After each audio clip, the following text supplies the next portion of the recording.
Witches, cast your circle. I just wanna make a small video about this.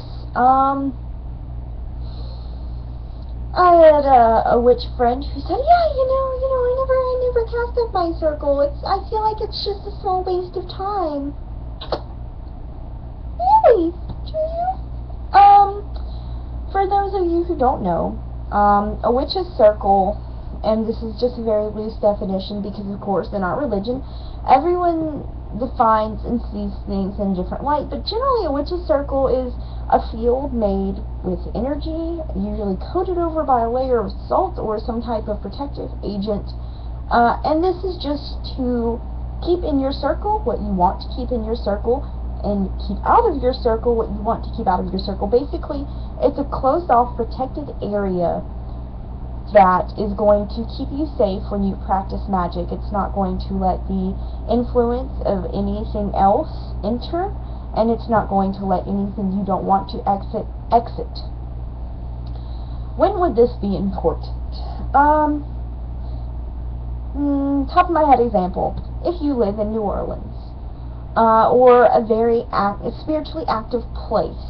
I say New Orleans because it's kind of a melding pot of all kinds of different, views, all kinds of different religions. It's got a big great port in it, so different types of people are always entering and exiting.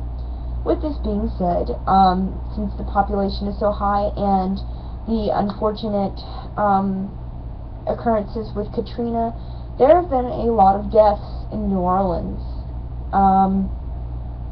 If you are a practicing witch in New Orleans and you don't put up your circle, you might have a little ghosty poo that you don't want in your practice area to influence your work.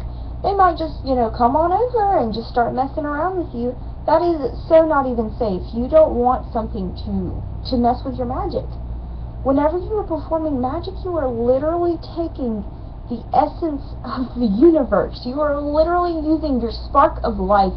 You are performing something that is thought to be so impossible. You're doing it. You're doing it. You are making a humongous, or maybe not so humongous, change in the world, in your life, in someone else's life.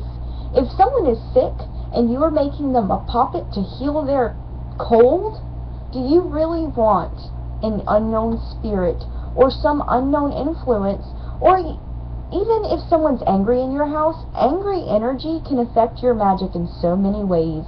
Do you want that to influence the poppet that you are trying to make for your friends to get better? No, you don't. And that also brings me to a point that when you are working magic, it's best not to be sick. It's best to be not angry. Don't be angry. You should always be in a good mood when you're working magic. And I say this, A, because yes, that anger is going to influence your magic, but angry people do things that they don't really mean and regret it later. So you really don't want to do something all crazy with magic and regret it later, because remember, Wicca is the religious side. We have morals. Witchcraft in itself does not necessarily have morals. Anyway, back to my point. If you are a very concentrated witch, and you can just shield off energies and just shield off spirits whenever you feel the little tinge, you go ahead and don't use that circle. Let's see how that works out for you in the future.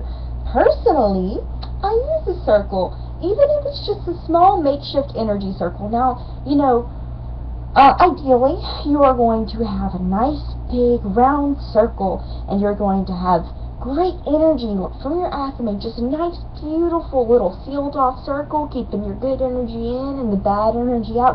Then you're going to get all fancy, and you're going to sage it down and make sure that energy in your circle is completely pure, and then you're going to get even better, and you're going to purify it with some salt over your circle line.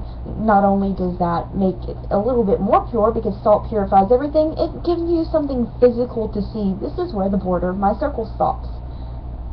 That is really, honestly, what you want to do. Make a border, because it's hard to remember. Okay, yeah, I stopped my circle next to the dresser. And, I mean, even though that's not the point is to keep bad things out, it's just more convenient. But yeah, to those witches who just think it's it's not a big deal, you're just playing around, there is nothing to be taken lightly about magic. There is a reason why pretty much 90% of all pagans will tell you try the mundane means before you mess with magic. Because as a pagan, as a witch, we understand the gravity of this situation. We understand this isn't something to play with. This is serious. A lot of people will laugh and joke and magic's not real. Well, it is. It is. And for someone to be able to perform magic and affect the universe with magic, you do not want to have unknown influences on that. You are literally taking the force of the universe and making change. In the Wiccan Rede, there is cast a stone for truth you'll know, meaning everything has a ripple effect. If you let an unknown spirit or some foreign energy affect your magic, imagine what else that is going to affect. Magic is not a joke. And by that extension, circles are not a joke. Please, I encourage everyone to cast their circle. Make sure that you are protected, that the people you're performing your magic for is protected.